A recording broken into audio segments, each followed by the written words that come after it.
everybody. Welcome to another episode of UX Pathways. And I have the honor of being joined by Luis Berumen. How are you? Hi, thank you, Mark. Yeah, doing fantastic. How are you doing? Really good, really good. I'm glad that I have you here. I've been really looking forward to connect with you because we had a connection a while back, and I remember you telling me a little bit about your story. So I thought it would be great to share everyone about your story and how you got into all this. So let's first start with, what is your current role? Wow. Well, right now I have like three roles. Let's say I have the official role is a senior UX designer at the innovation lab at Enbridge. And in case you don't know, Enbridge is a energy company. So we work on trying to make processes or systems efficient for people that are involved in the field. Let's say anything that involves renewables or oil and gas and yeah, processes that are far between, let's say, information that needs to be calibrated or reported from a very distant place, or things that if go wrong, I don't know, something explodes and everybody, yeah, gets a very bad day, right? So these are the kind of things that I do from 9 to 5, and then I have the honor to be the leader of a community uh, and it's Calgary UX, and so far we're doing fantastic. We are 3,000 members, and yeah, it's picking up quite a lot of interest, and it's trying to modify the way the city sees design. You know, it's a very dynamic city, Calgary, and yeah, the tech industry is picking up very fast, and yeah, without design, not much is going on, right? Like we need to deliver value. And yeah, after that, I have another role as director at IncluCity Calgary, which I'm part of a wonderful team that we're trying to create inclusive usability testing for services, communities, anything that it implies bringing people that normally do not or didn't used to have a voice in the process of making a product. And yeah, having the possibility to create the new processes and do some research on how to serve people better. And yeah, let's say sometimes it's more like a 60-20-10 distribution of my day and my weekend sometimes. But yeah, that's, that's as far as I can get involved. A lot of energy there, Luis, that you have to navigate all those things. So it sounds like you're working with those that have accommodation needs, and you're working that into the process, which is very important. You're also leading a community of UX professionals, and then by day, you are also working to keep the UX flame alive during your day job. So you are an inspiration to many that are out there, because there are so many things about user experience that attract people. And just curious, how did you get into user experience? Was there a moment, or did Oh, you find out about it some way? What was your path? that was a, well, I would not say a moment, you know, because I, I have a very weird situation. You know, since I was a kid, I wanted to be a designer. That was the the thing I wanted to be for sure. But yeah, being born in Mexico and not having too much exposure to the culture of design, you don't know how to code it, right? So you only know that it has to be something creative. But it wasn't until, let's say, high school when I understood that hey, design was a professional path. Now the same thing. Design in Mexico is understood, or it was understood 20 years ago very differently. So let's say design was more about graphic design and product design. And for me, I really wanted to have the full experience. And so far, at that point, the most interesting part was product design. So I was really involved in making physical products, and I was super interested on clutches, on wheelchairs, on accessibility, but for the physical world, right? So it was kind of like, how do I get to understand how everybody's needs are kind of different, but at the same time, we are proposing solutions that are not that great. And let's say around that time, there was not much internet going on. You had all these modems, and that they used to make these funny noises. And yeah, I'm dating myself, but the, the the possibility of having a website that somebody could just make in 5 minutes, publish it, and then maybe fix a mistake on the go, and somebody instantaneously is going to see that right away, was like, wow, this is wonderful, because I'm very error oriented, error prone. I make quite a lot of errors, I sometimes can blame it as like, yeah, I don't speak English very well, but no, actually, I just do quite a lot of errors. So having something that is digital that can always be fixed, oh wow, that was fantastic, right? Now at the same time, having something that you can design and pretty much build on your own and publish it is really, it was really exciting. Imagine like, hey, somebody, I don't know, in China was able to see what I was doing. Just think far back, right? Like, hey, you still have to kind of like mail it or fax it, and what kind of like, this is revolutionary, right? And but the thing is that at that point I wasn't really considering that as a professional venue, like, yeah, let's do that. Let's experiment that. But really, I wanted to make something physical. I wanted to make a furniture or stuff that was tangible, right? And it wasn't until I was finishing my master degree in product development when I started working at a agency in Barcelona. And yeah, they were doing e-commerce for Panasonic. And I was like, wow, this is extremely interesting. And yeah, I didn't require that much uh, of attention from the client, because at that moment Panasonic was like, hey, we are only taking care of physical stores. Yeah, you need to have a presence, but hey, just keep the website going. So it really allowed us for us to do quite a lot of experiments. So it was like, hey, let's change the navigation. Let's see how that happened. And we just sent email to the stakeholder, and he was like, yeah, sure, right. So it was like, this is excellent, right? It's like, hey, coming from a place where for us to change a screw, can you imagine just changing one screw was like, okay, this is extremely, extremely hard. We have to figure out the logistics of that. So different places were like, hey, maybe you can increase 30%, usability of the navigation if you do X, Y, and Z, and you get the approval right away. That was unthinkable, right? That was super, super fast and agile. And yeah, it really, the numbers fascinated me. The possibility of making an impact that fast was really exciting.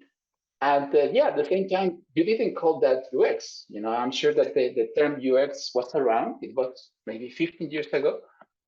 But really, for me, it was more like art direction and usability. And yeah, the capabilities of just doing something so simple, but at the same time so impactful, was very exciting.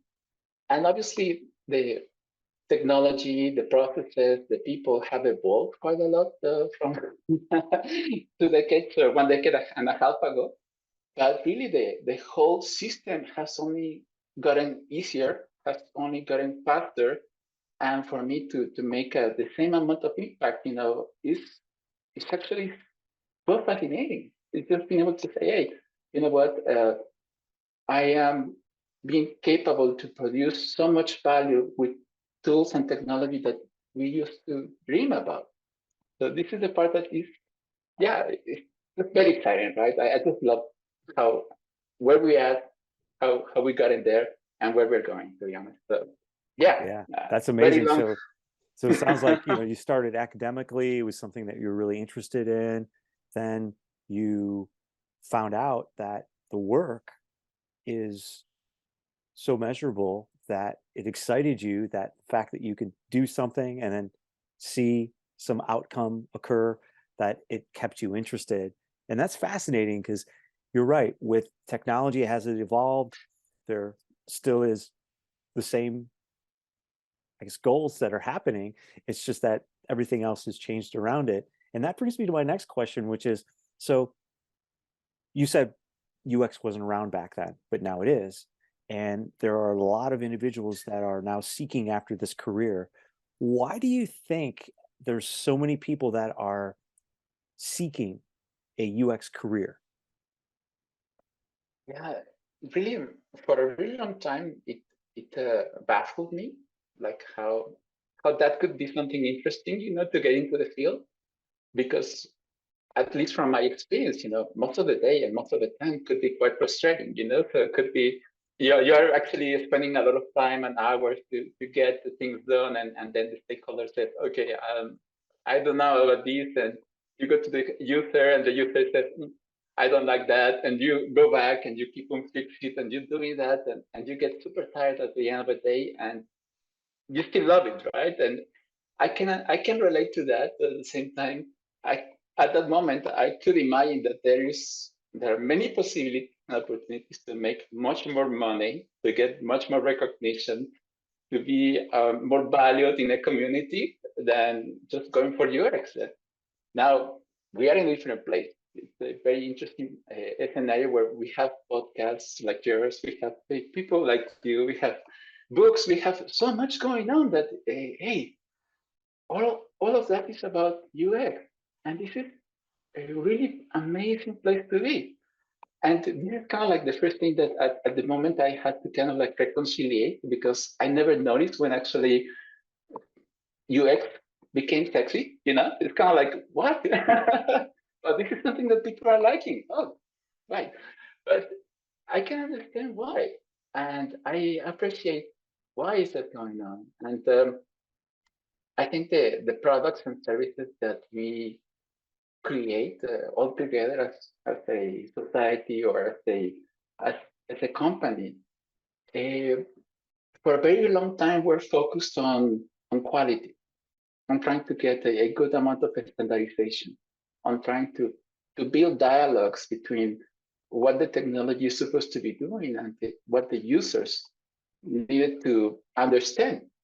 A simple example, if you, I once again, dating myself, if you remember designing for, I don't know, blueberries. Oh my God, I was so painful. There wasn't really the specifications.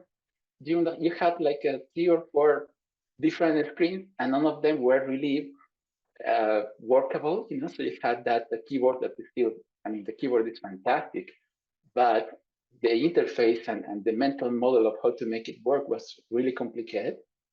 And we didn't have a good idea of how that could be translated to another product, right? Right now, if you say, okay, Android or iPhone, you have an idea of the languages that you're talking about.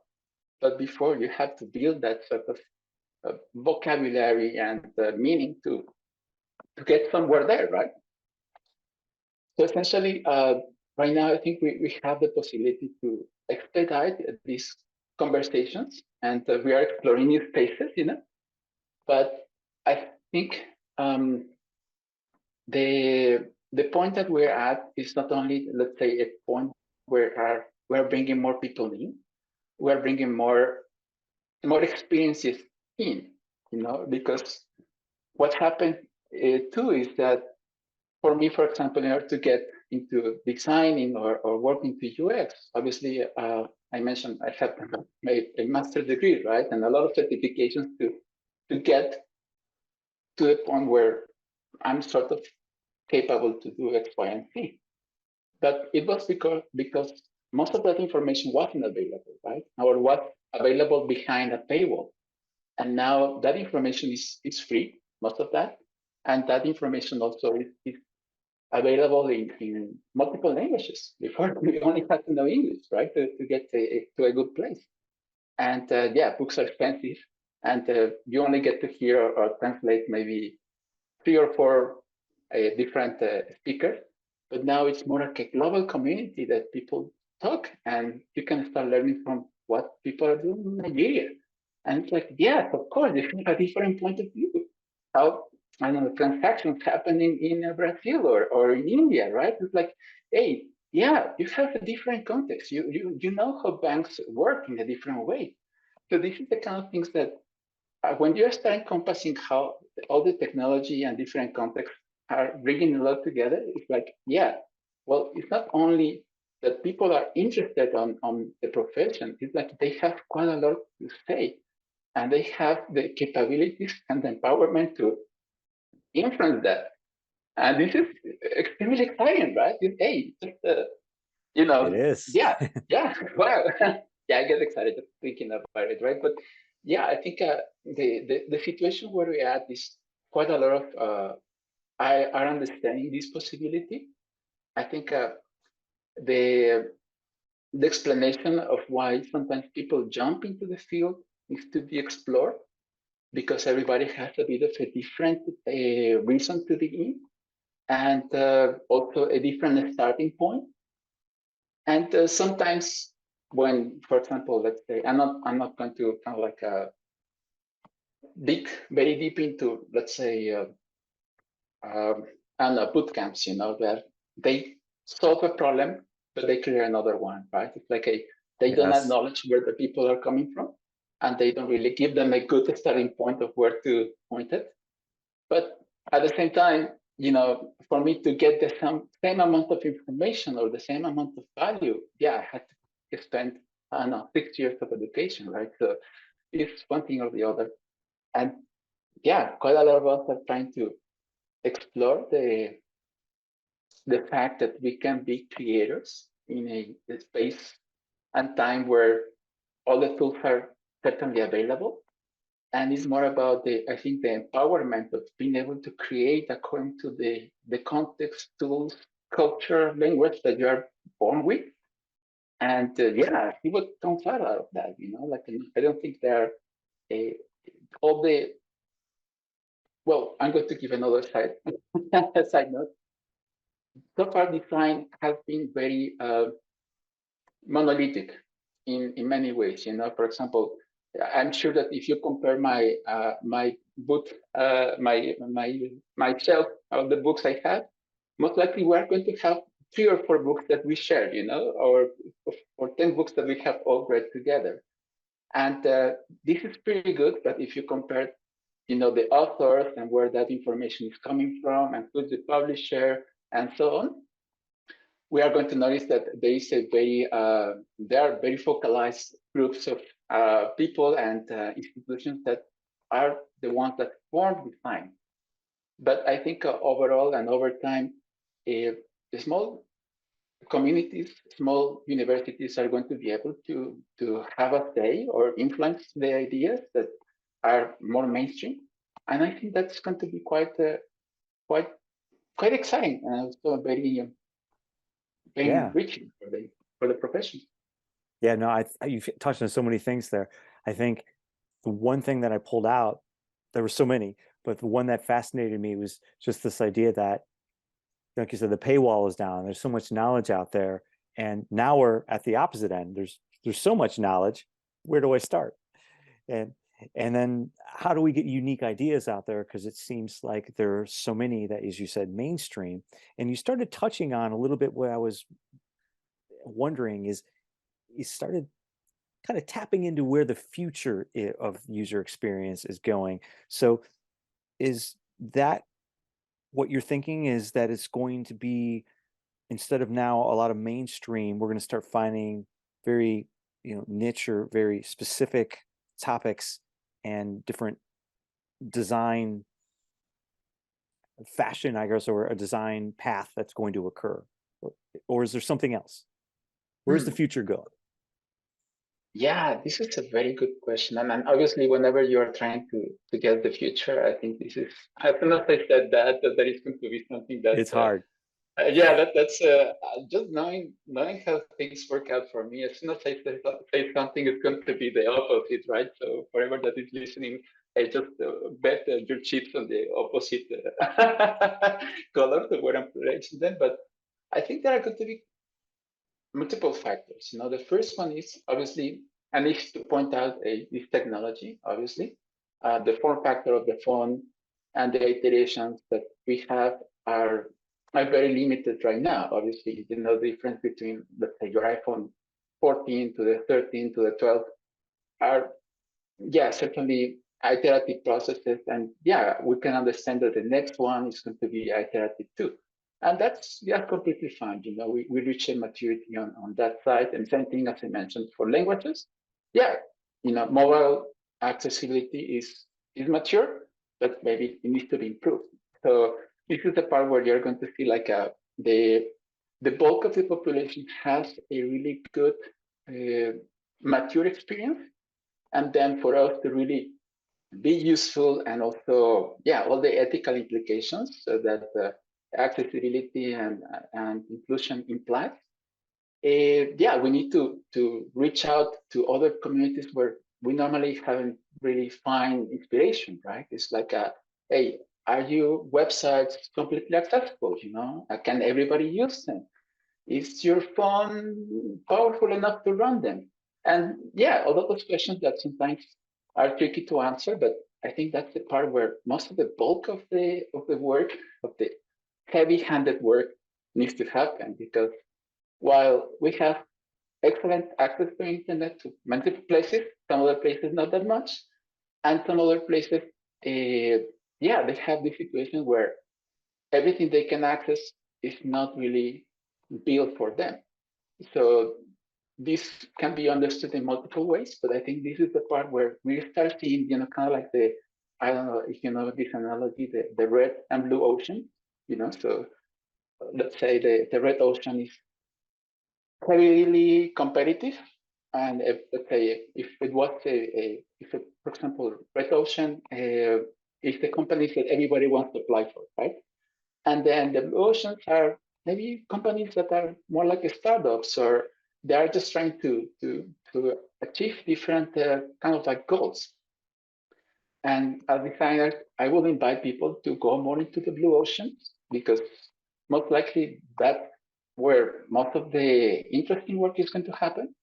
But also, whenever you see something like a red ocean, you will see that actually, the benefit of being in that market is very limited.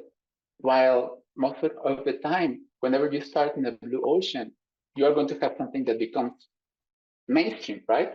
And this is the moment when actually you are actually the red ocean again. So let's say there was a moment in time when Google was the blue ocean, and now it's not, right? So they have to kind of like keep on going and iterating. So I think this is where we can start seeing things, some shift in the market, but also I think quite a lot of these new people that are coming over into the field, they are going to also be changing the field. And really, if let's say, I don't know, 5-10 years from now, we will still have the conception of UX or the same titles, let's say product designer or service designer, I think we most likely did a very bad job of understanding the changing audiences and the people that are working. So I'm very excited to what's going to happen, but at the same time, I most likely will have to kind of like retool myself, relearn, find a different way to keep myself Always active, learning. right? Yeah. That's the mantra, especially in this space. So I think you've talked about it through and through, that you academically found interest in design, and then that led into user experience design, and then you continued learning as you go, and then as you see where we're going, it's going to be changing again and keeping that going. That is so true about this profession. And Luis, where can more people find information about everything you're doing? Oh, wow. I guess the best place right now is LinkedIn. That's the place Excellent. where I most of the time share what the community is doing, Calgary UX. Also, IncluCity, we're doing quite a lot of interesting meetups and studies to understand different communities. And if you have some time and you want to read some more, I have some articles in Medium, and I don't publish that much because sometimes I just write down random ideas, but they stay as a potential article. But most of the time, that's where you can see or read a longer form of my thoughts. Well, it was a pleasure having you on the podcast. Thank you so much for sharing your story, your path, your insights. And I think there's going to be so much here for someone who's interested in getting to user experience design. And then for those that are already in the field, there were so many interesting things in there. So appreciate you being on the podcast. At the contrary, the pleasure is mine. And yeah, thank you so much, Mark, for doing this awesome job. Thank you so much.